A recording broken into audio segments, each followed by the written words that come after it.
Assalamualaikum warahmatullahi wabarakatuh.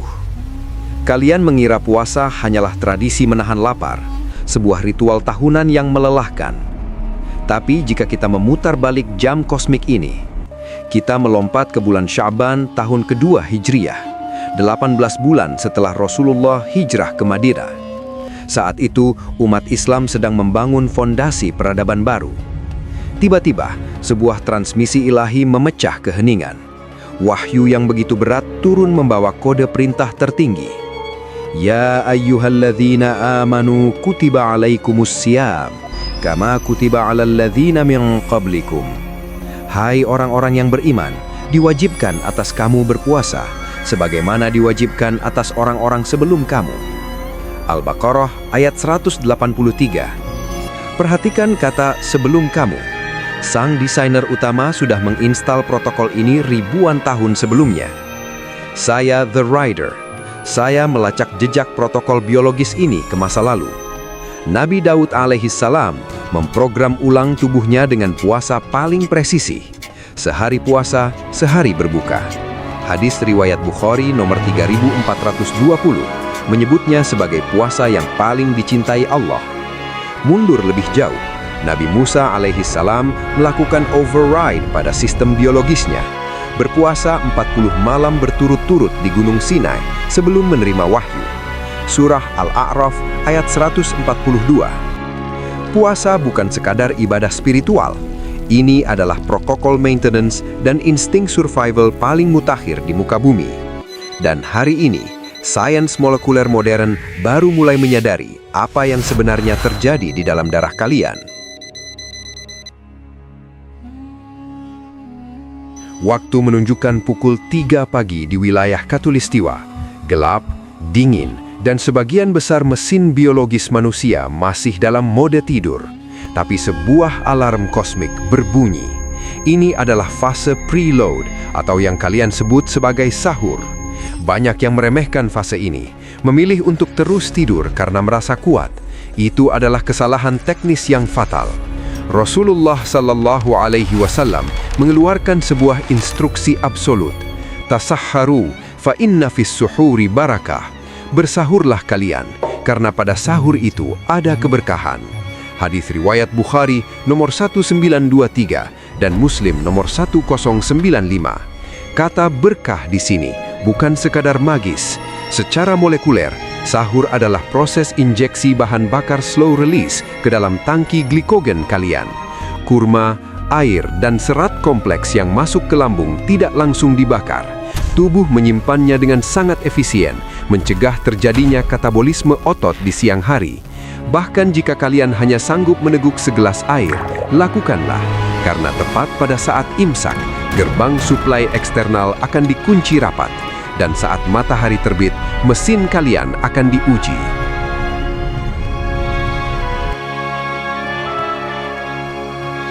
Matahari menyingsing, garis imsak telah dilewati. Pintu suplai dari luar kini terkunci rapat. Disinilah protokol pemeliharaan benar-benar diaktifkan. Sang Pencipta berfirman dalam surah Al-Baqarah ayat 184. Wa antasumu khairun lakum in kuntum ta'lamun.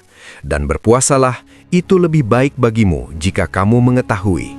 Perhatikan frase jika kamu mengetahui. Ada rahasia mekanis di balik penahanan diri ini. Pada fase awal ini, antara jam 4:30 hingga jam 9 pagi, kalian belum merasakan apa-apa. Tubuh kalian masih beroperasi dalam zona nyaman. Mesin biologi kalian menggunakan bahan bakar standar, yaitu glikogen atau cadangan gula yang kalian injeksikan saat sahur. Otak dan otot menyerap partikel glukosa ini dengan efisien. Sinapsis kalian menyala terang dengan energi oktan biasa. Aktivitas pagi berjalan normal. Namun, di balik layar, sistem internal mulai menyadari sebuah anomali. Tidak ada nutrisi baru yang masuk. Lambung mengirimkan sinyal kosong. Indikator tangki gula darah kalian mulai turun secara perlahan, dari 100% ke 70% dan terus menyusut. Pankreas menghentikan produksi insulin dan mulai melepaskan glukagon untuk menguras sisa-sisa gula di hati. Ini adalah fase pembakaran gula terakhir. Pemanasan sebelum mesin kalian dipaksa berevolusi. Waktu menunjukkan pukul 12 siang. Matahari berada tepat di atas kepala. Mesin kalian kini memasuki zona krisis pertama. Cadangan glikogen dari sahur telah habis total. Otak mulai panik dan mengirimkan sinyal kelaparan palsu. Perut terasa melilit, detak jantung melambat, dan energi terasa anjlok. Inilah titik di mana mayoritas manusia modern menyerah. Tapi sang desainer utama tidak menciptakan tubuh ini untuk gagal. Ketika tidak ada lagi glukosa yang tersisa, mesin biologis kalian melakukan manuver hybrid shift.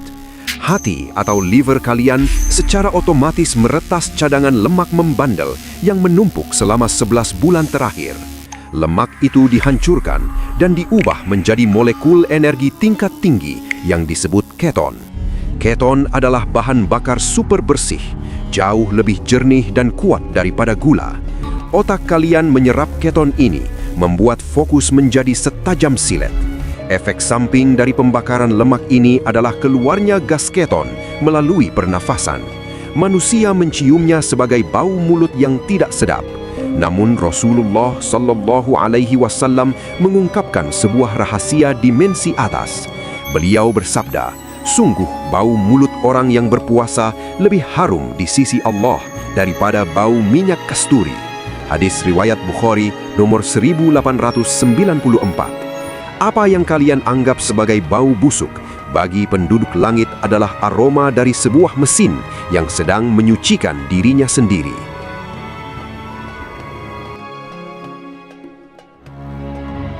Jam 2 siang. Matahari mulai tergelincir ke barat. Inilah zona kritis kedua.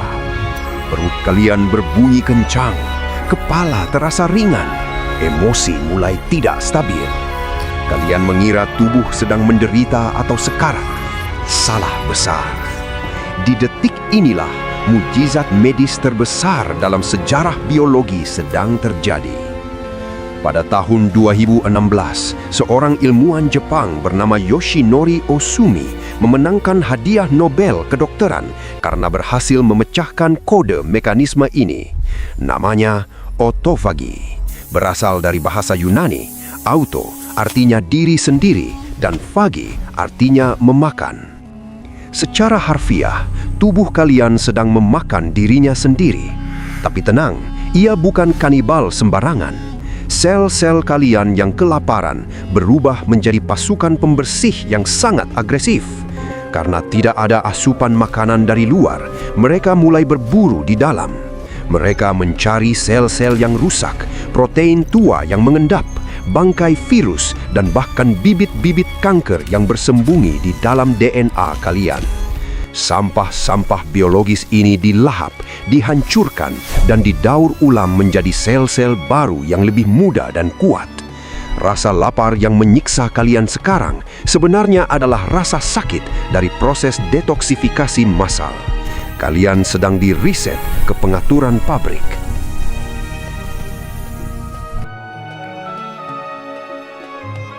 Matahari semakin condong ke barat. Cahaya emas menyelimuti bumi. Di saat perut kosong melompong, terjadi fenomena aneh pada psikologi manusia. Kalian menjadi lebih tenang, lebih terkendali. Rasulullah Shallallahu Alaihi Wasallam bersabda, apabila Ramadan tiba, pintu surga dibuka, pintu neraka ditutup, dan setan-setan dibelenggu. Hadis riwayat Bukhari nomor 1899 dan Muslim nomor 1079. Banyak yang bertanya, jika setan dibelenggu, mengapa manusia masih berbuat dosa? Jawabannya ada pada mekanisme firewall. Dalam sabda lain, Rasulullah menjelaskan, sesungguhnya setan mengalir dalam tubuh manusia melalui aliran darah. Maka persempitlah jalannya dengan lapar. Ini adalah sains neurobiologi tingkat tinggi. Setan dan hawa nafsu bekerja dengan membajak sistem limbik di otak kalian, khususnya bagian amigdala yang memicu amarah dan syahwat. Namun saat puasa, suplai energi ke sektor primitif ini dipangkas drastis. Akibatnya, sinyal godaan menjadi lemah. noise di kepala kalian mereda. Sebagai gantinya, prefrontal cortex, pusat kesadaran, logika, dan spiritualitas mengambil alih kendali utama. Jadi belenggu itu nyata. Ia terpasang kuat di dalam jaringan saraf kalian sendiri, memblokir akses malware jahat yang ingin merusak sistem.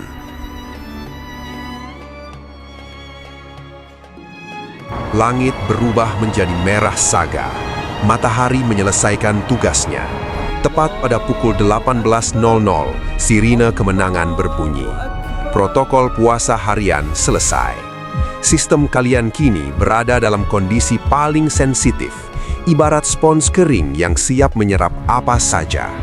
Disinilah momen krusial yang sering disalahartikan.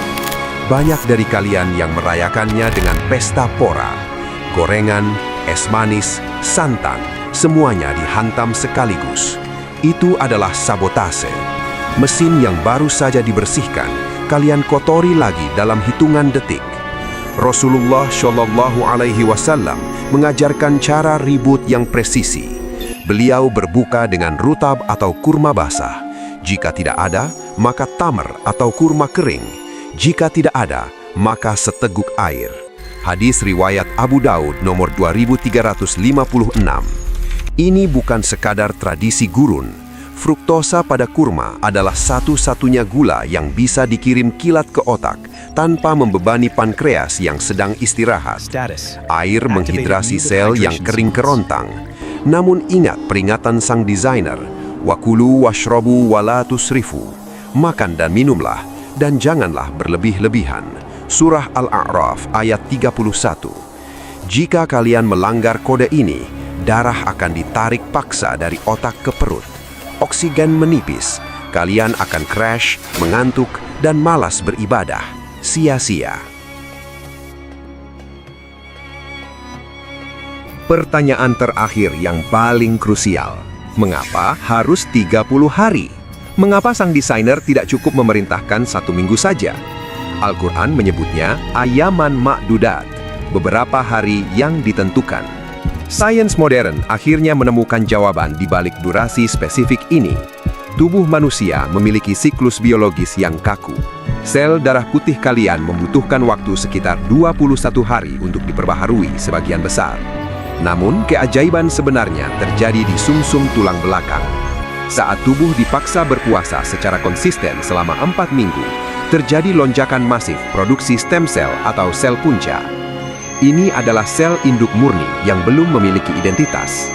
Mereka menyebar ke seluruh organ, memperbaiki jaringan jantung yang rusak, meremajakan kulit, dan bahkan menumbuhkan neuron baru di otak.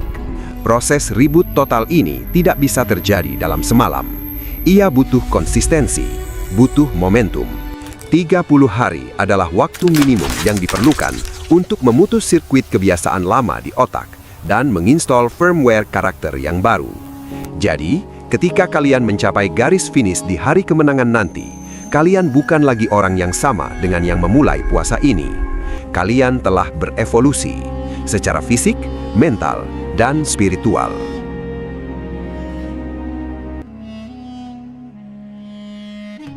Data sudah dipaparkan, bukti medis sudah terlampir. Allah Subhanahu wa Ta'ala telah memberikan kalian sebuah bengkel biologis gratis setiap tahunnya.